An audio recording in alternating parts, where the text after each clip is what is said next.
सूत्रों के मुताबिक खबर आ रही है कि केंद्र सरकार 2025 में जनगणना कराने जा रही है। जो जनगणना 2021 में हो जानी थी, कोविड के चलते नहीं हो पाई। हालांकि सब कुछ देश में हुआ, केवल जनगणना नहीं हुई, क्योंकि उसके पीछे एक बड़ी वजह थी जाति जनगणना का सवाल। जाति जनगणना एक ऐसा मुद्दा जो पूरे देश को एक करने का, जोड़ने का, नेक करने का मुद्दा है। लेकिन यही मुद्दा भारतीय जनता पार्टी की धर्म की राजनीति के सामने सबसे बड़ी चुनौती बन चुका है। जाति जनगणना जिस पर पूरा विपक्ष एकजुट है, जाति जनगणना जिस पर नीतीश कुमार विपक्ष के खेमे में मिलते हैं, जाति जनगणना जिस पर भाजपा और आरएसएस समर्थन में नहीं दिखती है। अगर 2025 में जनगणना हुई और जाति के बिना हुई तो इसका क्या असर होगा? बिहार ने पूरे देश को जब यह समझाया कि जाति जनगणना क्या है, तो नरेंद्र मोदी जी 25 में क्या करेंगे? और अगर जाति जनगणना नहीं होती है, 2025 तक दिल्ली की सरकार पर उसका कोई गहरा असर देखने को मिलेगा। आज के वीडियो में सिलसिलेवार बहुत जरूरी पड़ताल करेंगे। पूरी वीडियो आखिरी तक देखिएगा, क्योंकि अगले एक साल की राजनीतिक भूचाल को इसमें इशारे में बताया गया। स्वागत है आप सबका डॉक्टर लक्ष्मण यादव के सोशल मीडिया प्लेटफॉर्म।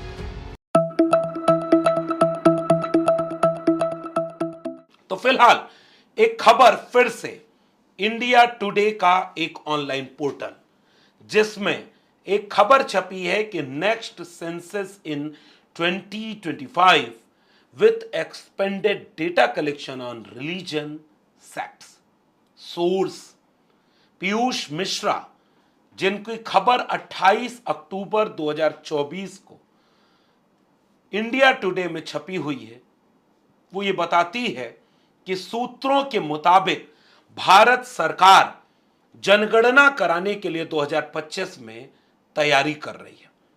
आपको पता होना चाहिए कि 2011 में आखिरी जनगणना इस देश की हुई थी। 2021 में जनगणना होनी थी, लेकिन 2021 का वो वक्त था जो महामारी का था। वही महामारी जिसे शायद अब इस देश के लोग भूल चुके हैं, कोरोना। देश रुक गया, ठहर गया, मानवता पर संकट आ गया था। लोग एक चीज केवल याद कर रहे थे, अस्पताल और ऑक्सीजन, दवाई। जाति धर्म की बाधाएं खत्म हो गई थीं। पाखंड अंधविश्वास की दुकानें बंद हो गई थीं। प्राइवेट सेक्टर के सारे संस्थान बंद हो गए थे। इलाज कर रहे थे तो सरकारी अस्पताल।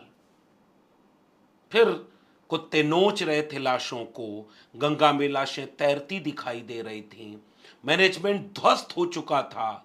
यह बात लोगों को चिंताजनक लगने लगी कि अस्पताल हमने क्यों नहीं बनाए, दवाइयां क्यों नहीं दी। फिर कोविड खत्म हुआ धीरे धीरे। जिसको गुजरना था वो गुजर गया। जिन परिवारों के लोग खोए वही सदमे में हैं। देश फिर भूल गया कि कोई कोरोना जैसी महामारी भी थी। लेकिन उसके बाद फिर अस्पताल अब बहस में नहीं है, खत्म। अब दूसरे तरह के दंगाई माहौल, बहराइच उसका एक उदाहरण है। फिलहाल तो 2021 में जो जनगणना होनी थी वो नहीं हुई, क्योंकि कोरोना में लॉकडाउन लगा हुआ था। हालांकि 2021 के चुनाव हुए, 22 में चुनाव हुए, 23 में चुनाव हुए, 24 में चुनाव हो गया। चुनाव नहीं रुका। उसी कोविड में मास्क पहनकर विश्वविद्यालय बंद थे, देवालय बंद थे। चुनाव की प्रक्रिया धीरे धीरे शुरू कर दी गई। सबसे पहले कुछ शुरू हुआ तो ठेका, दारू का ठेका शुरू हुआ अस्पताल के बाद। फिर चुनाव शुरू हो गया, रैलियां होने लगी, नफरत का कारोबार फिर से शुरू हो गया। उसके बाद चुनाव दर चुनाव होते चले गए, जनगणना नहीं हुई इस देश में। और फिर आम चुनाव 2024 का हो गया। 2025 अब आने को है। केंद्र में तीसरी बार नरेंद्र मोदी के नेतृत्व में एनडीए की सरकार है। और अब अंदरूनी सूत्रों के मुताबिक मीडिया में खबर छपी है कि केंद्र सरकार जनगणना कराने की तैयारी कर रही है, जो 2025 में शुरू हो जाएगी। 2026 में आंकड़े आएंगे। ये रिपोर्ट ये बताती है कि फिर इसका टेन्योर भी बदल दिया जाएगा। अगली जनगणना 2035 में होगी, फिर 2045 में होगी, फिर 2055 में होगी, और इसमें अब आंकड़े इकट्ठे किए जाएंगे। क्योंकि जनगणना किसी भी देश में हर 10 साल पर इसलिए होती है कि देश कैसे चले, कितने लोग, केवल जनगणना नहीं होती, आपको पता होना चाहिए। जनगणना जब होती है तो इस देश में रहने वाले हर एक नागरिक से उनकी पूरी पहचान पूछी जाती है। नाम, पिता का नाम, माता का नाम, परिवार में कितने सदस्य हैं, कहाँ के रहने वाले हैं, पुरुष हैं कि स्त्री हैं, घर में कितनी गाड़ियां हैं, घर में कितने फ्रिज है, कूलर है, घर में कोई गाय भैंस भी है क्या, पेड़ पौधे गांव में कितने हैं, इलाका कौन सा है, किस जगह कितने लोग कहाँ रहते हैं, कौन सी पढ़ाई पढ़ी है, कितनी डिग्री है, नौकरी करते हैं या बिजनेस करते हैं, क्या करते हैं। एक एक आंकड़े जुटाने का नाम है जनगणना, ताकि देश चलाने के समय उन आंकड़ों के आधार पर नीतियां बनाई जा सके। कहां विकास की जरूरत है, कहां ज्यादा विकास हो गया है, कहां सड़क की जरूरत है, बिजली, पानी, खेत खलिहान, अस्पताल, दवाई, पढ़ाई, कमाई, सिंचाई, सब कुछ का एक आंकड़ा सरकार हर 10 साल में जुटाती है। फिर अपनी नीतियों को उसके मुताबिक बदलती है। जहां विकास नहीं हो पाया उसे चिन्हित करती है और उसे फिर अगली पॉलिसी में एकोमोडेट करती है। इसलिए जनगणना किसी भी देश के लिए सबसे बुनियादी चीज है। सब कुछ गिना जाता है, केवल जाति नहीं गिनी जाती। हालांकि पूरा सच ये नहीं है। शेड्यूल कास्ट, शेड्यूल ट्राइब को गिना जाता है, धर्म गिना जाता है। सांप्रदायिकता खतरा नहीं है इस देश के सामने। 1931 के बाद जनगणना नहीं हो पाई जाति की। 41 में हुई, द्वितीय विश्व युद्ध का दौर था। 2025 में जब ये सवाल आ रहा है तो उस इतिहास को सिलसिलेवार समझ लीजिए। 2024-25 में जो जनगणना होने वाली है, उसके पहले 1951 में जब आजाद भारत की पहली जनगणना होनी थी, कुछ लोग जो खास किस्म की मानसिकता के थे, अधिकांशतः, उन्होंने कहा कि अब हम जाति विहीन समाज बनाएंगे। इसलिए जातियां गिनेंगे तो जातिवाद बढ़ जाएगा। 51 से जातियां गिनना बंद कर दिया। विडंबना देखिए कि धर्म गिनते थे, वो भाषा गिनते थे। वही दौर था जब भाषा के नाम पर राज्य टूट रहे थे, लड़ रहे थे, फिर भी भाषा गिनी जा रही थी। धर्म के नाम पर देश में 47 में बंटवारा हुआ था, सांप्रदायिकता का तनाव था, फिर भी धर्म गिन रहे थे, जाति नहीं गिने। इस संकल्पना से कि जातिवाद खत्म हो जाएगा, अगर जातियां गिनेंगे तो जातिवाद बढ़ जाएगा। देश का इतिहास आजादी के अमृत काल तक का बता रहा है, भयानक जातिवादी आज भी हम हैं।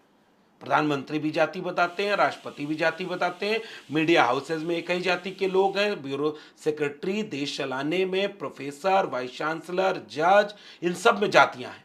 और 80 करोड़ अनाज जिसको देना पड़ रहा है 5 किलो, वो भी जातियां हैं, जिसमें से कौन है ये देश को नहीं पता है। देश चलाने में कौन है कौन नहीं है ये बंटवारा हो गया। इसलिए जब पहला काका कालेलकर कमीशन बना ओबीसी के लिए, तो काका कालेलकर कमीशन ने भी कहा जाति जनगणना होनी चाहिए। अगर आंकड़े नहीं होंगे तो चिन्हित नहीं कर पाएंगे कि कौन सी जातियां पिछड़ गईं, कौन सी आगे आ गईं, फिर उनको विशेष प्रावधान कैसे देंगे। लेकिन नहीं हुआ। मंडल कमीशन बना 1980 में, उसकी रिपोर्ट आ गई, 1990 में वो लागू हो गया। उस मंडल कमीशन की सिफारिश भी कहती है कि जाति जनगणना के बिना देश चलाने की मुकम्मल पॉलिसी नहीं बनाई जा सकती। लेकिन जाति जनगणना नहीं हुई। 1996-97 का वक्त आया, संयुक्त मोर्चा की सरकार थी, एचडी देवगौड़ा प्रधानमंत्री बने, तो उन्होंने अपनी कैबिनेट में पास किया कि 2001 की जनगणना जब होगी तो उसमें जातियों का कॉलम सबके लिए खुला रहेगा। कितने सवर्ण, कितने ओबीसी, कितने दलित, कितने पिछड़े, हर जाति हर धर्म में सबका आंकड़ा रहे, ताकि सबके आंकड़े के साथ बात आगे बढ़े। अटल बिहारी वाजपेयी की सरकार बनती है 2001 के पहले ही 99 में, और पहली कैबिनेट में अटल बिहारी वाजपेयी जिस काम को रोकते हैं वो है जाति जनगणना। यानी 2001 तक की भारतीय जनता पार्टी जाति जनगणना विरोधी पार्टी रही है, क्योंकि वो धर्म के नाम पर राजनीति कर रही थी। बटोगे तो कटोगे टाइप का मामला तब भी आया था, लेकिन बांटना कटना कौन था वो पता नहीं चल रहा था। 2010 का वक्त आया, देश में संसद में जाति जनगणना पर बहस होनी शुरू हुई। 2010 में पूरी संसद एक राय से सहमत हो जाती है कि 2011 की जनगणना में जाति जनगणना होनी चाहिए। एक लाइन में समझिएगा कि सब कुछ गिना जाता है, उसमें एक कॉलम सबके लिए जोड़ दिया जाएगा जाति का, और कुछ नहीं करना है, कोई अलग से जनगणना नहीं होनी थी। जो 1948 का जनगणना एक्ट बना है आजाद भारत का, जो जनगणना कमिश्नर जो है, सेंसस कमिश्नर, उनके अधिकार क्षेत्र में आता है, भारत सरकार का सबसे वैधानिक डेटा है। वो एक्ट के तहत जनगणना होने में केवल 2 दर्जन कॉलम में एक कॉलम जोड़ देना है जाति का, जो सबके लिए होगा। वो जाति का कॉलम जोड़ने के लिए 2010 में पूरी संसद सहमत हो गई। बटेंगे तो कटेंगे वाली राजनीति वाली भारतीय जनता पार्टी भी संसद में खड़े होकर यह कहती है कि 2011 में जनगणना होनी चाहिए। 2011 की जनगणना जाति जनगणना के साथ हो। मरहूम गोपीनाथ मुंडे भारतीय जनता पार्टी की तरफ से अगुवाई करते हुए संसद में खड़े होकर जाति जनगणना कैसे देश के निर्माण में जरूरी है, देश के विकास के लिए जरूरी है, सबका साथ सबका विकास सबका विश्वास सबका प्रयास के लिए जरूरी है, इस पर भाषण देते हैं भारतीय जनता पार्टी के सांसद मरहूम गोपीनाथ मुंडे, जो ओबीसी जाति से आते थे, महाराष्ट्र के नेता थे। बाद में संदिग्ध परिस्थितियों में उनकी मौत हो गई दिल्ली में एक्सीडेंट में, लेकिन आंकड़े दस्तावेज में आज भी हैं। हुकुमदेव नारायण यादव भारतीय जनता पार्टी की तरफ से जाति जनगणना के समर्थन में संसद में खड़े होकर बयान देते हैं। पूरा सदन एक मत था। समाजवादी लोग तो, अंबेडकरवादी लोग तो इसके लिए लड़ाई लड़ रहे थे, मानवर कांशीराम से लेकर के लालू प्रसाद यादव, मुलायम सिंह यादव, शरद यादव, रामविलास पासवान, तमाम लोग, नीतीश कुमार, सारे लोग जातिवार जनगणना के समर्थन में खड़े थे। कांग्रेस की तरफ से उस समय एक साजिश की गई, अलग से एक सर्वे करा दिया गया, आर्थिक और जातिगत सर्वे। यानी 1948 के जनगणना एक्ट के मुताबिक जाति जनगणना 2011 में नहीं हुई। और ये साजिश, ये गलती, ये ऐतिहासिक चूक उस समय की कांग्रेस की मनमोहन सरकार ने किया।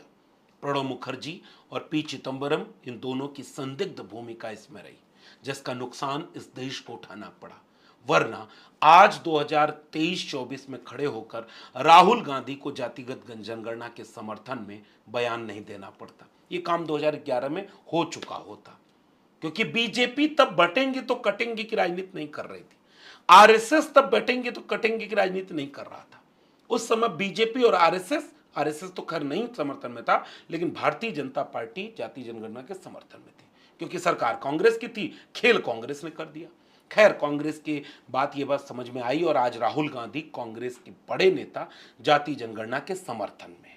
यह अलग बात है कि उनकी पार्टी आज उतनी समर्थन में नहीं दिखती जितना राहुल गांधी दिखते हैं, लेकिन आज बीजेपी बटेंगे तो कटेंगे पे आ गई और भारतीय जनता पार्टी जाति जनगणना के विरोध में खड़ी है। अब ये तो एक सिलसिलेवार एक इतिहास बता दिया मैंने, अब इसका राजनीतिक विश्लेषण। क्या भारतीय जनता पार्टी 2025 में होने वाली जनगणना में सबके लिए एक जाति का कॉलम बनाने जा रही है?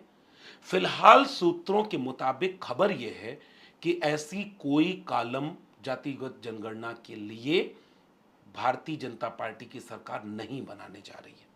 यानी 2025 में जो जनगणना होने जा रही है वो बिना जातियों की गिनती के होने जा रही है। फिलहाल ये सूत्र हैं, बाद में हो सकता है जब सरकारी दस्तावेज आ जाएंगे तब पुख्ता होगी खबर। अगर ऐसा होता है, अगर 2025 की जनगणना में जाति का कॉलम, केवल कॉलम जोड़ना, अलग से कुछ नहीं करना, एससी एसटी के लिए कॉलम जुड़ा हुआ है, बस उसमें लिखा रहता है शेड्यूल कास्ट, शेड्यूल ट्राइब अगर आप हैं या अन्य हैं, अगर उसी में लिख जाएगा कि आपकी जाति क्या है, शेड्यूल का किस किस वर्ग में आती है, शेड्यूल कास्ट में आती है, शेड्यूल ट्राइब में आती है, उसी के नीचे 2-3 कॉलम और बन जाएंगे। अंदर बैकवर्ड क्लास में आती है, सामान्य में आती है, और अगर आती है तो उसका नाम क्या है, कोड नंबर होता है। अब इसका उदाहरण क्या है, बिहार सरकार जब महागठबंधन की थी, नीतीश कुमार मुख्यमंत्री थे, उप मुख्यमंत्री तेजस्वी यादव थे, बिहार में उन्होंने जाति जनगणना करा दी। तो उन्होंने ये बात देश को बता दिया कि कोई मुश्किल नहीं है, बहुत ज्यादा आंकड़े नहीं लगते, देश में बहुत ज्यादा संपत्ति इसमें नहीं जाएगी, जितना जनगणना में पैसा खर्च होता है उतने ही पैसे में होगी। कांग्रेस ने तो गलती की थी, लगभग 5,000 करोड़ रुपया इकोनॉमिकल एंड कास्ट सर्वे के लिए किया, और आंकड़े सार्वजनिक बीजेपी की सरकार ने नहीं किया, ना कांग्रेस ने किया, ना बीजेपी ने किया। आज भी दबा के बैठे हैं, बताया भी नहीं, हालांकि उस आंकड़े में बहुत सारी त्रुटियां हैं। चलो अब पुरानी बात होगी, 2025 में जनगणना होने जा रही है, तो एक कॉलम जोड़े, जैसे बिहार ने अपने यहां कॉलम जोड़कर एक एक आंकड़ा देश के सामने सार्वजनिक कर दिया। किस जाति की आबादी कितनी है, उसके पास शिक्षा कितनी है, रोजगार कितना है, उसके पास धन संपत्ति जमीन का मालिकाना हक कितना है, कितने लोग बेघर हैं, कितने लोग बेजमीन हैं, कितने लोग बेजमीर हैं, ये अभी नहीं पता चल पाया है। जमीर की कोई गिनती नहीं होती, जमीन की होती है। तो बिहार ने ये सारा काम किया, कई तरह के मिथ तोड़े। जैसे यादवों की 14% आबादी, कहा जाता था सब कब्जा कर लिया, पता चला नौकरियों में 1.5% नहीं है। कुछ लोगों की आबादी 2%, 3%, 4% थी, और नौकरियों में 25%, 50%, 60% है। वो बहुत बड़ी आबादी में ग्रेजुएट नहीं है। मुसहर समुदाय में 2000 ग्रेजुएट केवल है। बहुत बड़ी आबादी शेड्यूल कास्ट, शेड्यूल ट्राइब और अदर बैकवर्ड क्लास की नौकरियों में नहीं है, इसलिए बिहार ने अपने आरक्षण बढ़ाकर 75% कर दिया।